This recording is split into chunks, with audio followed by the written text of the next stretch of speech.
Hello everybody, I'm happy to be back again. So in the intro video, I mentioned a little bit about who a Christian is.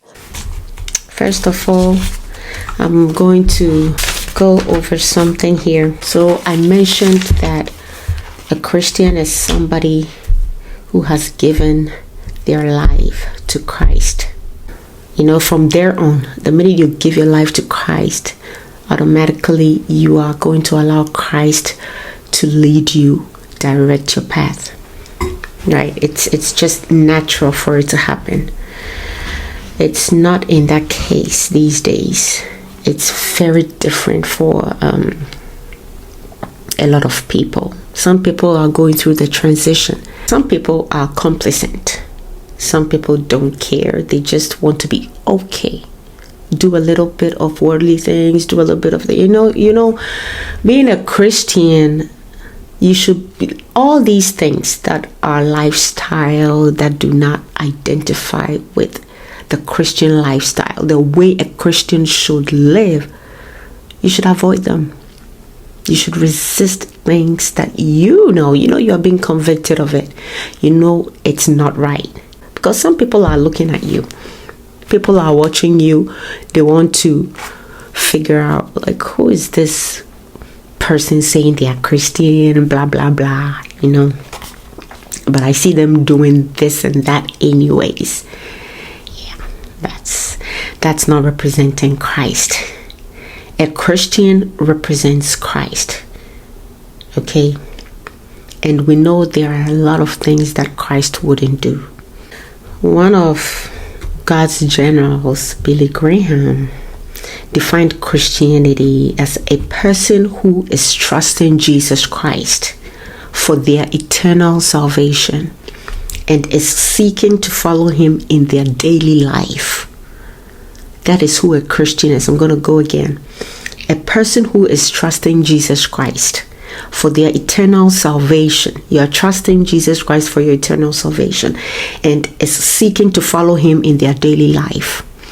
You can't do certain things and call yourself a true follower of Christ. It's not easy to be a Christian, but we are all a work in progress. If you are already a believer, you should strive your best to get to where the Lord wants you to be. We are not perfect, but we can allow ourselves to be led. You don't pay to get your salvation. You pray the confession prayer for salvation. You are registered. You are good to go. There are some parts of the world where when you preach, you are doomed. Why is it that people will put their lives on the line? There is a reason. There is a reason, and it's worth it. Now, some of us live in countries where it's okay. We live in countries where we feel like, yeah, over here, freedom of speech, we have the rights. We can go ahead and preach to people without us being thrown into jail, stuff like that. We can do that freely, yet we do not take that opportunity because we are too busy. So I'm going to read Daniel chapter 3. I'm going to start from verse 16. Shadrach, Meshach, and Abednego answered and said to the king, O Nebuchadnezzar, we are not careful to answer thee in this matter. If it be so, our God whom we serve is able to deliver us from the burning fiery furnace, and he will deliver us out of thine hand, O king. So let's take this first part, okay? Meshach, Shadrach, and Abednego believed that God can save them. God could save them out of the fiery furnace. They believed that. And then in verse 18, it goes on to say, but if not, be it known unto thee, O king, that we will not serve thy gods, nor worship the golden image which thou hast set up. So in other words, yes, I trust in God.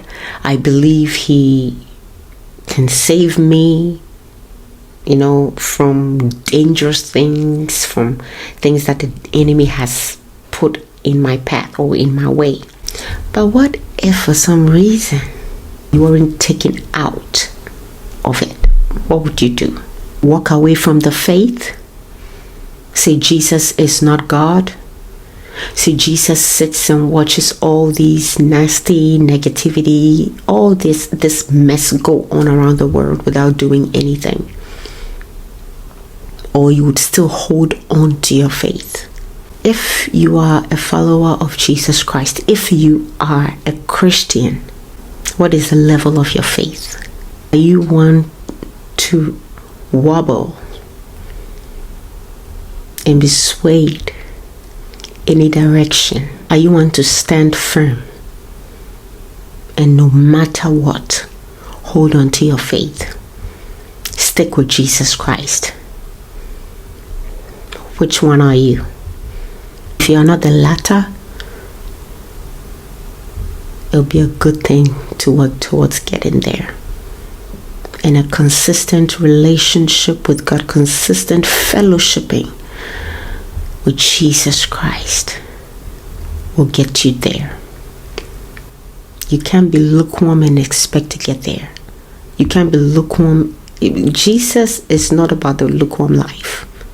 You have to be in it for good. You have to be hard in it. You can't just jump in here one time and then the next minute we see you skipping or hopping into the other side. Like, it just doesn't work that way.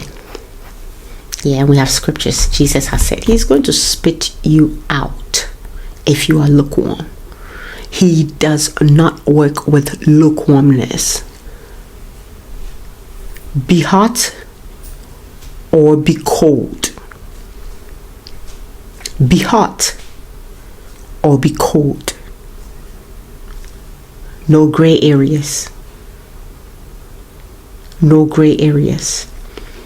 So if you're a Christian, think about it. Can you be like Shadrach, Meshach, and Abednego? Can you be like them? They're a good example. I could go on and on with examples from the scriptures. For the sake of this being the very first actual video, I'd prefer to keep it short. And in the course of time, I'm going to talk more about it. We are going to be weaving in and out. Yeah, whatever topics, whatever subject, it's based on Christianity. So we are going to go in and out. We are going to go deep. Wherever we have to go deep, we go deep. Wherever we have to expand, we expand. I have talked a little bit about Christianity. I just wanted to, because I mentioned it in the intro video, I thought talking about it, like I touched on just a few parts. And you keep trying to get people to convert to become a Christian. Why can't you just accept other people and their religion? According to the book, the holy book that I follow, Jesus Christ is the only way to heaven. There is one way to the Father, and that's Jesus Christ. There are not multiple ways to the Father. Jesus Christ Himself made mention of that. It's not going to change. So I believe that at this point, it's okay to invite you to Jesus Christ if you happen to be watching this and you're not a believer of Christ. So please, if you're watching this video and you're not a Christian, you haven't accepted Jesus Christ yet. Yeah, it's likely you have heard of Him, but you haven't even thought about accepting Him. Would you take this chance to receive Him into your life? So next, you're going to see the confessions prayer on the screen. If you're not a Christian yet and you're willing to take that bold step, please read it out loud to yourself wherever you are. It doesn't take long, just about a minute. Say it so that Jesus Christ can come into your life and be yours and be the driver of your destiny.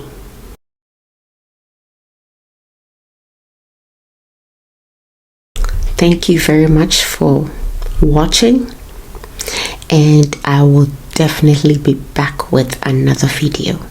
I pray that the Lord will be with you and strengthen you in these difficult times. Bye-bye.